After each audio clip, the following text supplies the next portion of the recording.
বাংলাদেশে যারা বেড়েছিল বেশি, আমরা যারা হাইব্রিড নেতা বলে জানি, এদের দ্বারা ক্ষতি হয় না?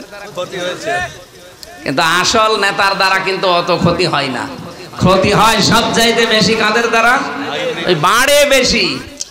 এই আয়াত দিয়ে যদি আমরা বাংলা যারা দলিল দিতে চাই, যা এটা কোরআন শরীফ আপনি হিন্দুর হাতে তুলে দেবেন, আরে ভাই আয়াতের প্রথমে আর শেষের দিকে একটু মিলান।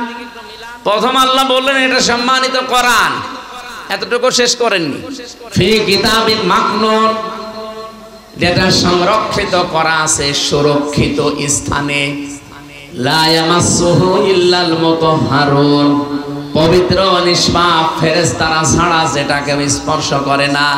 তানজিলুম মির রাব্বিল আলামিন, যেটা নাজিল হয়েছে কার কাছ থেকে?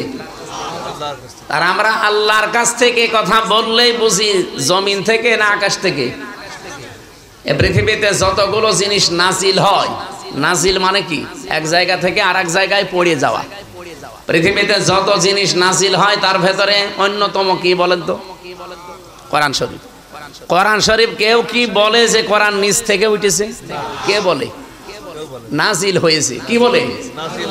এই জন্য কোরআনের 55টা নাম আছে, তার 5টা নাম খুব বেশি প্রচারিত আছে। একটা কোরআন, একটা ফুরকান, একটা কিতাব, একটা জিকির আর একটা তানজিল। কি বললাম? তানজিল মানে কি? নাজিল হওয়া।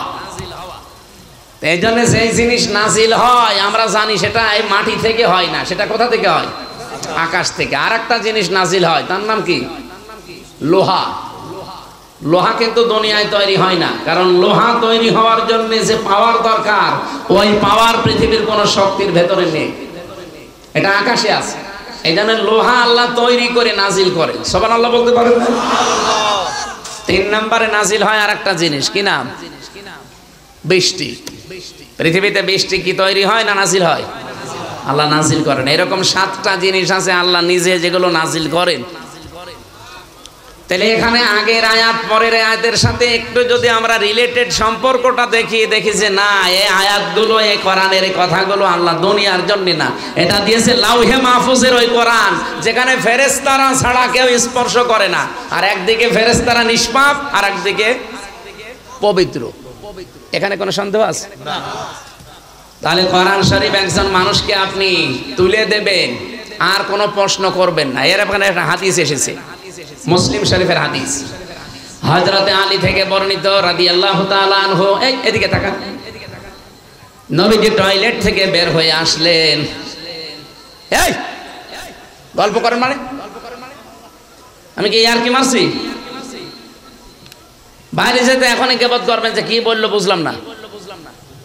এক কথা বারবার রিপিট করছি তো এই কারণে। ওনাকে গোশত খাওয়া খেতে দিয়েছে, সিদ্ধ গোশত। নবীজি গোশত খাওয়ার জন্য পাত্রটা হাতে নিলেন, মুখে দিলেন। সাহাবী বললেন, হে নবী আপনি ওযু করবেন না? ভালো করে শোনেন, এটা বাংলায় বলছি, আরবিতে আছে, বাংলাটা বলছি। বিশ্বনবী ওই দিন জানিয়েছেন, সাহাবী আল্লাহ পাক আমাকে শুধুমাত্র নামাজ পড়ার আগে ছাড়া পৃথিবীর কোনো কাজ করার আগে ওযু করতে নির্দেশ দেয়নি।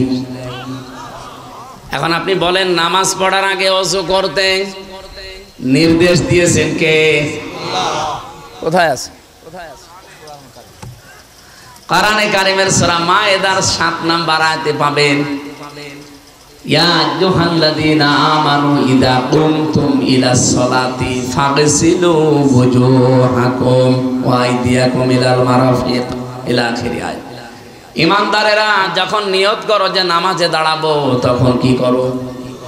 ওযু করো। বলেন বলেন। এখানে ওযুর কয়েকটা ফরজ দেওয়া আছে, 4টা। আমার যেহেতু এইটা উদ্দেশ্য না, আমি বোঝালাম যে পৃথিবীতে শুধুমাত্র ওযু করা লাগবে, মাস্ট বি। কিসের আগে? আরো জোরে। নামাজের আগে যদি ওযুর ব্যবস্থা না থাকে, বা এমন কোন অসুখ আপনার পানি ধরলে রোগটা বেড়ে যায়, ওই অবস্থায় যদি মাসের পরে মাস, বছরের পরে বছর চলে যায়, তারপরও আপনাকে ওযু করার দরকার নেই, তায়াম্মুম করে নামাজ হবে? হবে না? তায়াম্মুমের ব্যবস্থাও নেই। এমন একটা জায়গায় আছে যে তায়াম্মুম করবেন, তায়াম্মুম করার জন্য যে জিনিসগুলো লাগে, পবিত্র মাটি, মাটি জানিয়ে, এগুলো একটাও নেই। এমন এমন জায়গায় আপনি আছেন যেখানে এগুলোর একটাও পাওয়া যাচ্ছে না, কি করবেন? মাটিও নেই, পানিও নেই, নামাজ তো ফরজ পড়তেই হবে। এত গুরুত্বপূর্ণ বিধান এটা আমি এক সেকেন্ডে বলি।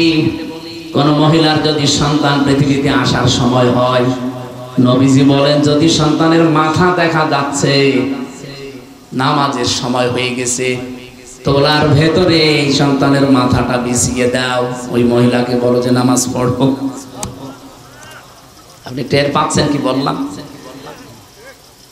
ডেলিভারির সময় যে কষ্টটা, বিজ্ঞান এখন দেখাতে পাচ্ছে কম্পিউটার দিয়ে কষ্ট মাপার একটা স্কেল আছে।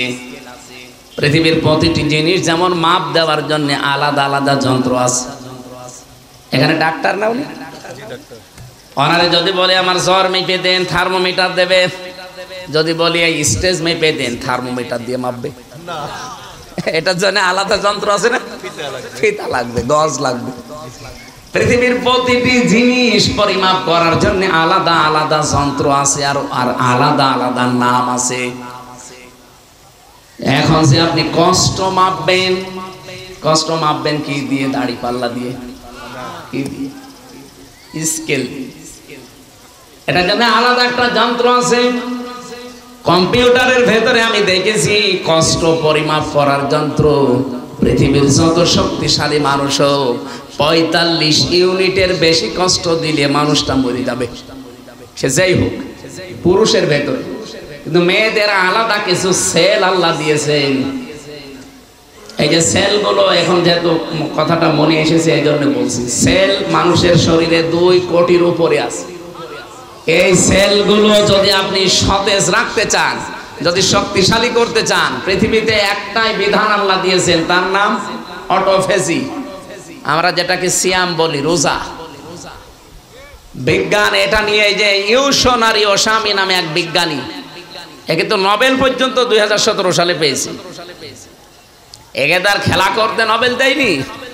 এই শরীরের উপরে গবেষণা চালিয়ে দেখে 2 কোটির উপরে কোষ পাওয়া যাচ্ছে আমাদের শরীরে। কয় কোটি? এর বাইরে এই যে 11.5 মাস 12 মাস আমরা যারা রোজা রাখি না, খালি খেয়েই যায়। এই অতিরিক্ত খাবার পরে এই কোষগুলো আরো কিছু বৃদ্ধি হতে থাকে, যেগুলোর কোনো কাজ নেই। আর পৃথিবীর যে কোনো বৃদ্ধি হওয়া জিনিস যারা বাড়ে বেশি, তাদের দ্বারা উপকারের চাইতে ক্ষতি হয় বেশি।